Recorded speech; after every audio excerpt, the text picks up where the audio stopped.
Thomas Alive Today presents Aunt Jemima's.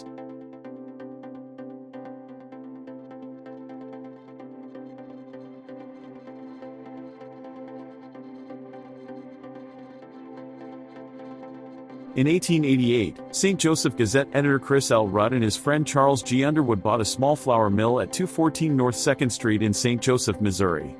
Rudd and Underwood's Pearl Milling Company produced a range of milled products using a pearl milling process. Facing a glutted flour market, after a year of experimentation they began selling their excess flour in paper bags with the generic label self-rising pancake flour, later dubbed the first ready mix. To distinguish their pancake mix, in late 1889 Rudd appropriated the Aunt Jemima name and image from lithographed posters seen at a vaudeville house in St. Joseph, Missouri. In 1915, the well-known Aunt Jemima brand was the basis for a trademark law ruling that set a new precedent. Previously, United States trademark law had protected against infringement by other sellers of the same product, but under the Aunt Jemima doctrine, the seller of pancake mix was also protected against infringement by an unrelated seller of a different but related product, pancake syrup. Aunt Jemima became one of the longest continually running logos and trademarks in the history of American advertising. 1909 AD, showing unidentified actor as Aunt Jemima, and ragdoll promotion. 1935 Quaker Oats magazine advertisement for Aunt Jemima, featuring Anna Robinson as Aunt Jemima. With the earliest advertising was based upon a vaudeville parody, and it remained a caricature for years. Quaker Oats commissioned Haddon Sundblom, a nationally known commercial artist, to paint a portrait of an obese actress named Anna Robinson, and the Aunt Jemima package was redesigned around the new likeness. And also James Jaffe, a freelance artist from the Bronx, also designed an image of Aunt Jemima used by Quaker Oats to market the product into the mid-20th century. Just as the formula for the mix changed over the years, so did the Aunt Jemima image. In 1968, the face of Aunt Jemima became a composited creation. She was slimmed down from her previous appearance, depicting a more svelte look, wearing a white collar and a geometric print headband still resembling her previous kerchief. In 1989, marking the 100th anniversary of the brand, her image was again updated, with all head covering removed, revealing wavy, gray-streaked hair, gold-trimmed pearl earrings, and replacing her plain white collar with lace, with Quaker marketing the changes giving her a more contemporary look which remained on the products until early 2021. Aunt Jemima is based on the common enslaved Mammy archetype, a plump black woman wearing a headscarf who's devoted servant. With skin dark and dewy, with a pearly white smile. Although depictions vary over time, they are similar to the common attire and physical features of Mammy characters throughout history. The term aunt and uncle in this context was a Southern form of address used with older enslaved peoples. They were denied use of English honorifics, such as mistress and mister. A British image in the Library of Congress, which may have been created as early as 1847, shows a smiling black woman named Miss Jemima Crow, with a framed image of James Crow on the wall behind her. A character named Aunt Jemima appeared on the stage in Washington, D.C., as early as 1864. Rudd's inspiration for Aunt Jemima was Billy Kersan's American-style minstrelsy/vaudeville song Old Aunt Jemima, written in 1875. Rudd reportedly saw a minstrel show featuring the Old Aunt Jemima song in the fall of 1889, presented by blackface performers identified by Arthur F. Marquette as Baker and Farrell. Marquette recounts that the actor playing Aunt Jemima wore an apron and kerchief. However, Doris Witt at University of Iowa was unable to confirm Marquette's account. Witt suggests that Rudd might have witnessed a performance by the vaudeville performer Pete F. Baker, who played characters described in newspapers of that era as Ludwig and Aunt Jemima. His portrayal of the Aunt Jemima character may have been a white male in blackface, pretending to be a German immigrant, imitating a black minstrel parodying an imaginary black female enslaved cook. Marketing materials for the line of products centered around the Mammy archetype, including the slogan first used at the 1893 World's Columbian Exposition in Chicago, Illinois, "Eyes in town, honey." At that World's Fair, and for decades afterward, marketers created and circulated fictional stories about Aunt Jemima. She was presented as a loyal cook for a fictional Colonel Higbee's Louisiana plantation on the Mississippi River. Jemima was said to use a secret recipe from the South before the Civil War, with their matchless plantation flavor, to make the best pancakes in Dixie. Another story described her as diverting Union soldiers during the Civil War with her pancakes long enough for Colonel Higbee to escape. She was said to have revived a group of shipwrecked survivors with her flapjacks. Beginning in 1894, the company added an Aunt Jemima paper doll family that could be cut out from the pancake box. Aunt Jemima is joined by her husband, Uncle Rastus, later renamed Uncle Mose, while Uncle Mose was first introduced as the plantation butler. Their children, described as comical pickaninnies, Abraham Lincoln, Dilsey, Zeb, and Dinah. The paper doll family was posed dancing barefoot, dressed in tattered clothing, and the box was labeled before the receipt was sold. Buying another box with elegant clothing cutouts to fit over the dolls, the customer could transform them after the receipt was sold. This placed them in the Horatio Alger rags to riches American cultural mythos.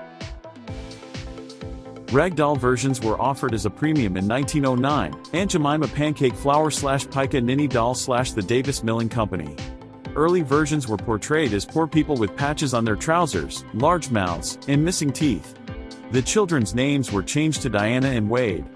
Over time, there were improvements in appearance. Oilcloth versions were available circa the 1950s, with cartoonish features, round eyes, and watermelon mouths.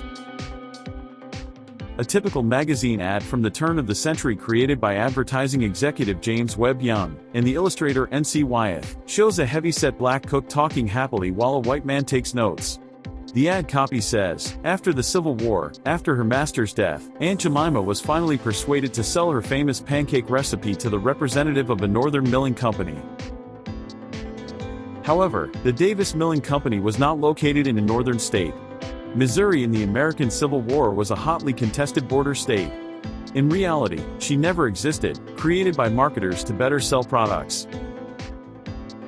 Although the Aunt Jemima character was not created until nearly 25 years after the American Civil War, the clothing, dancing, enslaved dialect, and singing old plantation songs as she worked, all harken back to a glorified view of antebellum Southern plantation life as a happy slave narrative.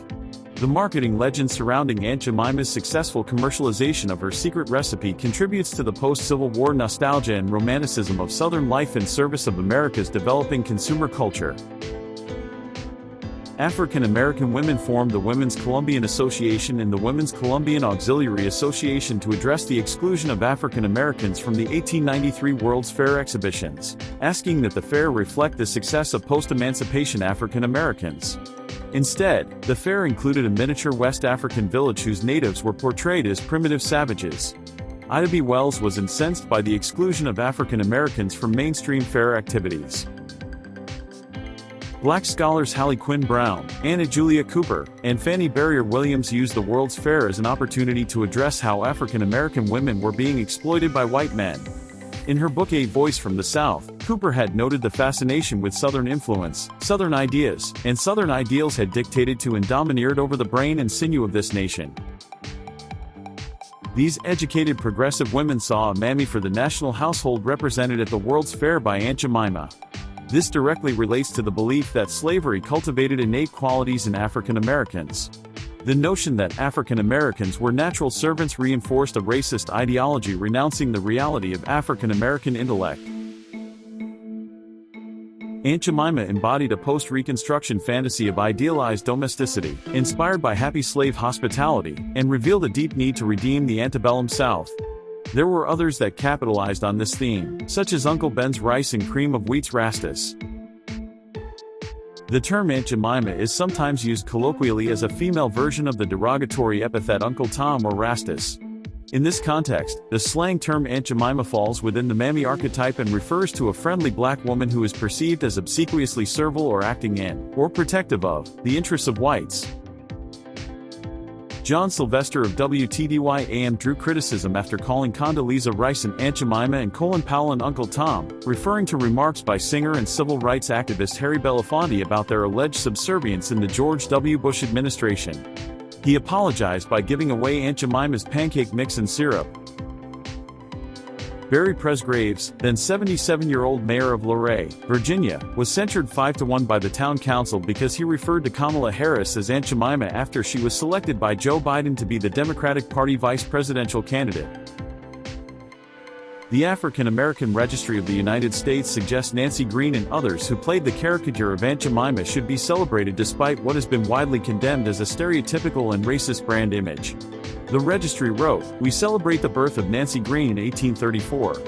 She was a black storyteller and one of the first black corporate models in the United States." Following Green's work as Aunt Jemima, very few were well known.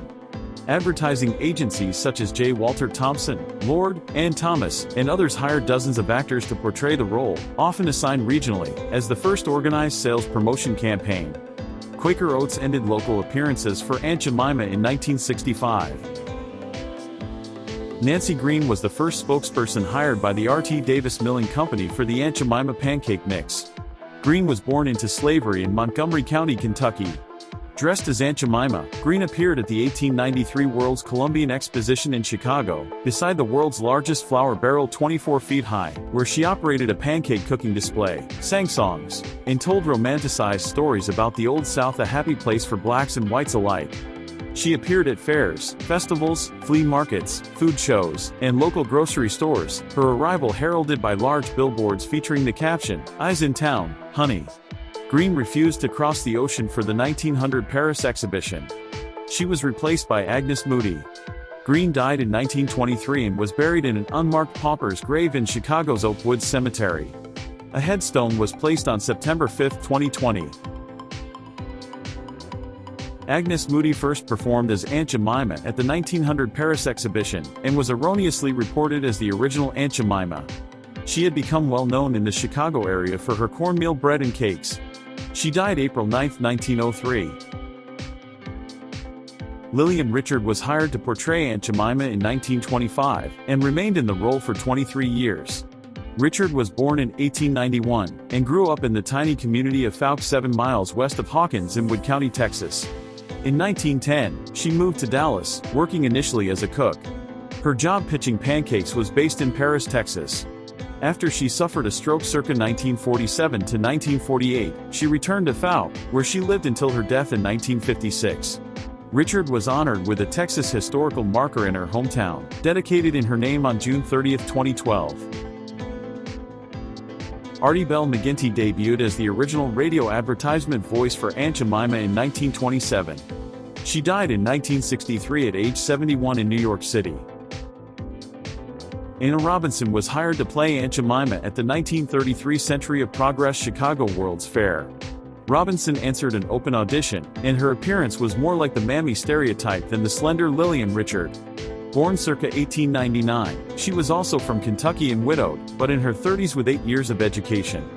She was sent to New York City by Lord and Thomas to have her picture taken. A 1967 company history commemorated this journey as the day they loaded 350 pounds of Anna Robinson on the 20th Century Limited. She appeared at prestigious establishments frequented by the rich and famous, such as El Morocco, the Stork Club, 21, and the Waldorf Astoria. Photos show Robinson making pancakes for celebrities and stars of Broadway, radio, and motion pictures. They were used in advertising ranked among the highest read of their time. The Aunt Jemima packaging was redesigned in her likeness. Robinson reportedly worked for the company until her death in 1951, although the work was sporadic and for mere weeks in a year.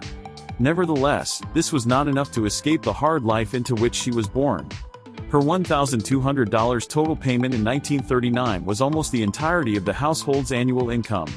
The official Aunt Jemima history timeline once stated she was able to make enough money to provide for her children and buy a 22-room house where she rents rooms to boarders. The same claim was made for Anna Short Harrington. According to the 1940 census, she rented an apartment in a 4-flat in Washington Park with her daughter, son-in-law, and 2 grandchildren. Rosa Washington Riles became the third face on Aunt Jemima packaging in the 1930s, and continued until 1948. Rosa Washington was born in 1901 near Red Oak in Brown County, Ohio, one of several children of Robert and Julie Washington and a granddaughter of George and Phoebe Washington. She was employed as a cook in the home of a Quaker Oats executive and began pancake demonstrations at her employer's request. She died in 1969, and is buried near her parents and grandparents in the historic Red Oak Presbyterian Church Cemetery of Ripley, Ohio. An annual Aunt Jemima breakfast has been a long-time fundraiser for the cemetery, and the church maintains a collection of Aunt Jemima memorabilia. Anna Short Harrington began her career as Aunt Jemima in 1935 and continued to play the role until 1954. She was born in 1897 in Marlborough County, South Carolina. The Short family lived on the Pegasus Place plantation as sharecroppers. In 1927, she moved to Syracuse, New York. Quaker Oats discovered her cooking pancakes at the 1935 New York State Fair. Harrington died in Syracuse in 1955. Edith Wilson became the face of Aunt Jemima on radio, television, and in personal appearances, from 1948 to 1966. Wilson was the first Aunt Jemima to appear in television commercials. She was born in 1896 in Louisville, Kentucky. Wilson was a classic blues singer and actress in Chicago, New York, and London. She appeared on radio in The Great Gildersleeve, on radio and television in Amos and Andy, and on film in To Have and Have Not. On March 31, 1981, she died in Chicago. Ethel Ernestina Harper portrayed Aunt Jemima during the 1950s. Harper was born on September 17, 1903, in Greensboro, Alabama. Prior to the Aunt Jemima role, Harper graduated from college at the age of 17, taught elementary school for 2 years, high school mathematics for 10 years, moved to New York City where she performed in the Hot Mikado in 1939 and Harlem Cavalcade in 1942, then toured Europe during and after World War II as one of the Ginger Snaps. On March 31, 1979, she died in Morristown, New Jersey. She was the last individual model for the character's logo. Rosie Lee Moore Hall portrayed Aunt Jemima from 1950 until her death in 1967. Hall was born on June 22, 1899, in Robertson County, Texas. She worked for Quaker Oats in the company's Oklahoma advertising department until she answered their search for a new Aunt Jemima. She suffered a heart attack on her way to church and died on February 12, 1967. She was buried in the family plot in the Colony Cemetery near Wheelock, Texas. Hall was the last living Aunt Jemima. On May 7, 1988, her grave was declared an historical landmark. In 1955, the Disney Corporation was planning to open Disneyland. The theme park wasn't a sure thing to succeed, so Disney sought partnerships in helping run the theme park. Disney approached Quaker Oats about running a restaurant, and they made an agreement. Aunt Jemima's Pancake House was the fruit of the partnership. It was located in Frontierland and specialized in serving breakfast meals but eventually expanded into lunch and dinner fare. Quaker/Disney even hired actresses to dress up as Aunt Jemima aka a Mammy and sing or talk to the patrons of the restaurant. The actresses even took pictures with patrons who wanted pics with the famous Mammy. Ironically, another restaurant in Frontierland was Swift's Chicken Plantation. Aunt Jemima's was one of the more popular restaurants in the theme park. With the success of the Disneyland location, Quaker Oats franchised Aunt Jemima kitchens around the world. The first location opened in Skokie, Illinois. These restaurants offered a full service of food like the Disneyland location. In 1963, there were 21 Aunt Jemima locations in the US and 1 each in the UK and Canada.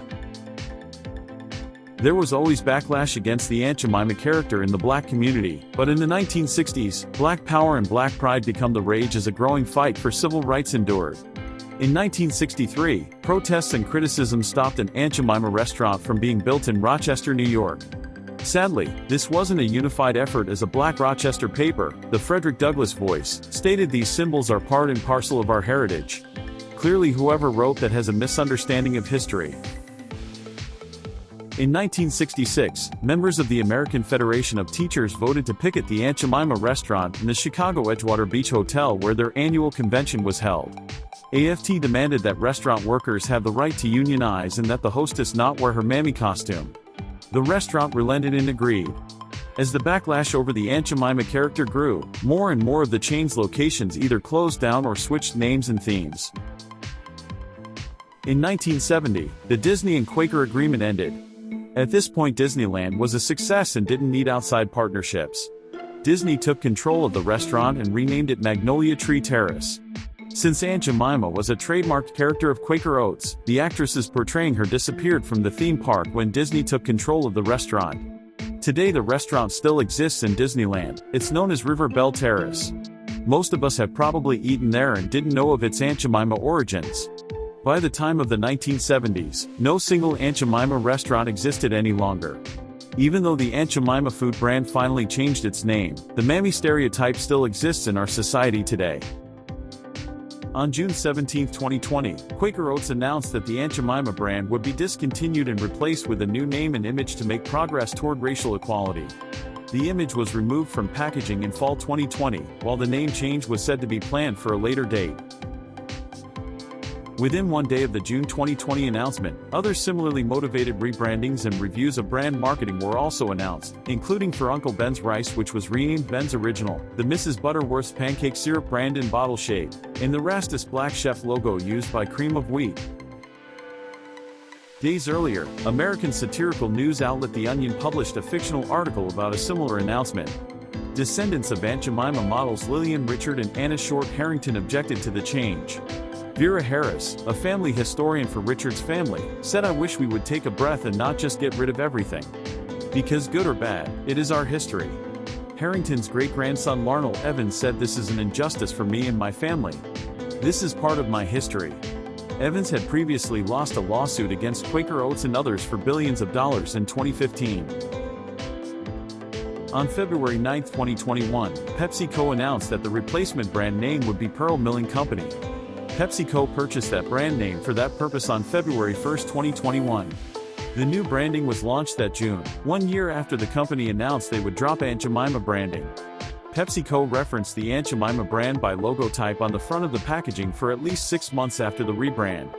Following that period, PepsiCo said it wouldn't be able to completely permanently abandon the Aunt Jemima brand due to trademark law. If it does, a third party could obtain and use the brand.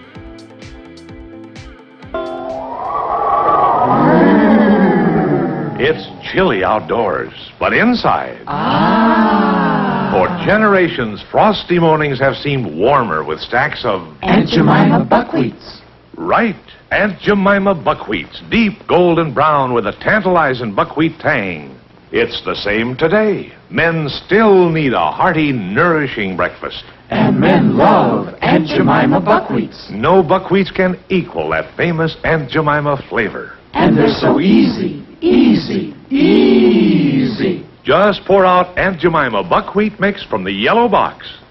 Then add milk. Serve with crisp brown pork sausage or with ham or bacon. Lots of lucky men can have Aunt Jemima buckwheats tomorrow if they only ask for them. Men, ask for Aunt Jemima buckwheat pancakes. They're good. Pearl Milling Company isn't new to this. We've been stacking tasty, fluffy pancakes since forever. Birthday pancakes, grandma's over pancakes. Sometimes it's just TGIS pancakes. We've even stacked a few breakup pancakes.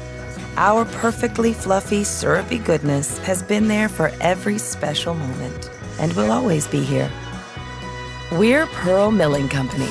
Stack up the moments. If you have any fond memories, please indicate it at the comments below. Thanks for watching, subscribe, and like.